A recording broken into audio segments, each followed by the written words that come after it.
Bom dia! No Fique Repórter de hoje, iremos explorar o curioso mundo de uma patologia. Uma síndrome neurológica causada por uma neurotoxina que surge no local de uma lesão. Você conhece a Clostridium tetanis? E se eu dissesse tétano, facilitaria a sua resposta?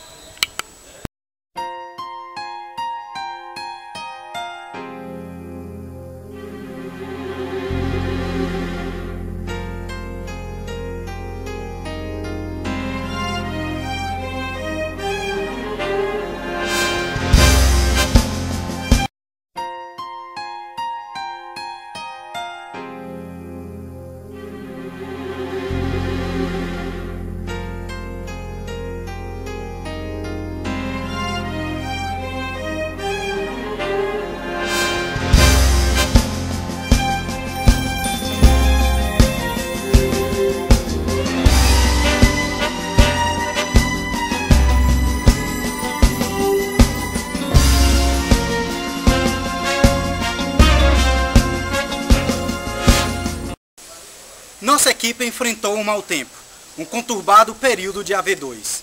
Mesmo com toda a dificuldade, nossa equipe foi às ruas para saber a resposta desta pergunta. Acompanhemos.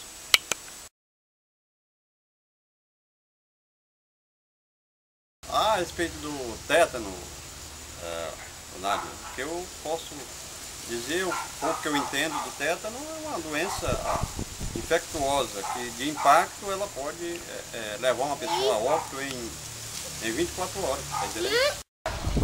Tétano é uma doença ocasionada por objetos enferrujados que a gente pisa e, sem ser tratado imediatamente, causa amputação dos membros e febre. Pessoal, se a gente não calçar a chinela e assim, se a gente pisar num prego enferrujado, a gente vai ficar com tétano. É uma doença que, se a gente pisar num prego que eu lhe disse, a gente vai ficar com febre e é bom obedecer às mães e... No próximo bloco, uma surpreendente história real. Quem nos relata é uma fisioterapeuta que nos conta de como seu avô, acometido de tétano, em questão de horas veio a óbito.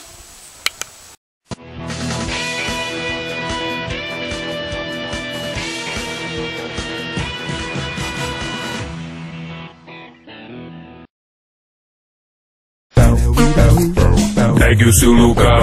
Yeah. Vestibular 2010. A Estácio ajuda você a conquistar seu lugar no mercado de trabalho com uma grande novidade. Não fique aí parado. Não perca tempo e dinheiro tirando cópias. Você recebe o material didático gratuito com a seleção dos livros indicados. Para escolher os melhores lugares do mercado antes, escolha Estácio e escreva sua história. Vestibular Estácio. Inscreva-se já.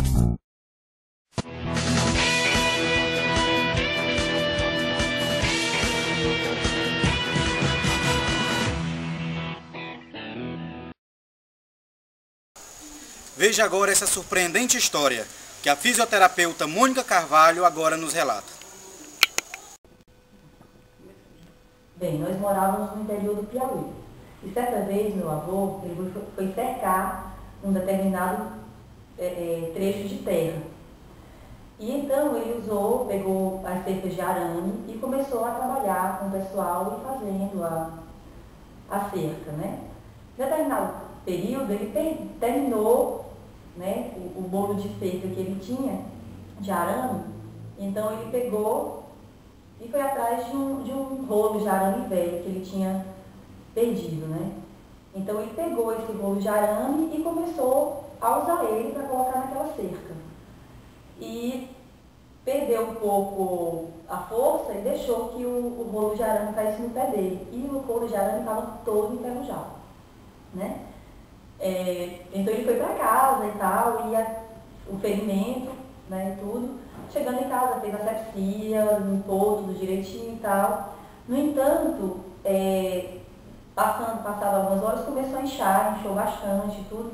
E com o conhecimento empírico da minha avó, ela pegou um monte de mastruz, né, e colocou no pé do meu avô, achando que ia melhorar, que ele ia tirar o inchaço e tudo mais, né. Então ele teve febre mais tarde, teve bastante febre, me lembro que ele teve bastante febre, e estava se sentindo muito mal e tal. À noite ele já estava um pouco rígido, assim, tudo, né? Não estava muito bem. E no outro dia pela manhã minha mãe resolveu levar o meu avô para o médico para ver direitinho o que teria que ser feito. Né? No entanto, à tarde, minha mãe pegou meu avô para levar ele e tudo. A distância era muito longa, né? Porque naquela época não tinha um meio de locomoção bom para poder ela estar locomovendo meu avô. Né? Aí o que aconteceu? Meu avô estava com muita febre, não estava conseguindo baixar a febre do meu avô e ele estava muito mal. Na locomoção dele, da região em que a gente estava, para a cidade mais próxima, né, o meu avô não aguentou e veio a falecer. Né? Até então nós não sabíamos o que tinha acontecido, minha mãe não sabia, minha avó não sabia, e mesmo assim concluiu a viagem. Chegando ao destino, né, a minha mãe relatou para o médico o que tinha acontecido, contou toda a história da doença dele, né? Contou tudo o que aconteceu.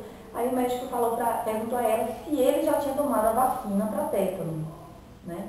A minha mãe disse que não sabia se ele tinha tomado. A minha avó confirmou que realmente ele não tinha tomado a vacina. Na realidade, a minha avó não tinha nem conhecimento disso na época, né?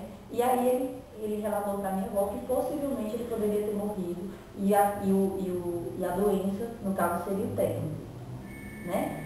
Então, depois que a gente teve um conhecimento maior sobre isso, né, e aí todas as pessoas, naquela época, minha avó levou todos para que todos fossem vacinados contra o tétano.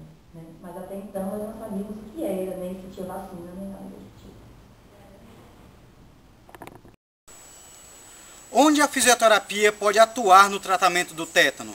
Quem nos fala ainda é a fisioterapeuta que nos relatou a história do seu avô.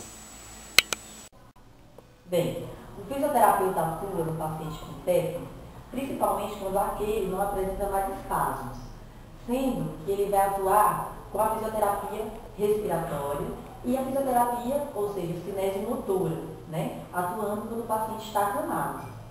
Dessa forma, o fisioterapeuta vai garantir a prevenção, né, do quadro respiratório desse paciente, fazendo com que ele tenha um bom controle em relação a isso e garantindo com que aquele paciente, caso ele esteja acamado, ele não fique demasiado, que ele tenha uma boa mobilidade, para que, após isso, ele tenha um retorno às atividades diárias normalmente. Agora deixa eu carregar tudo.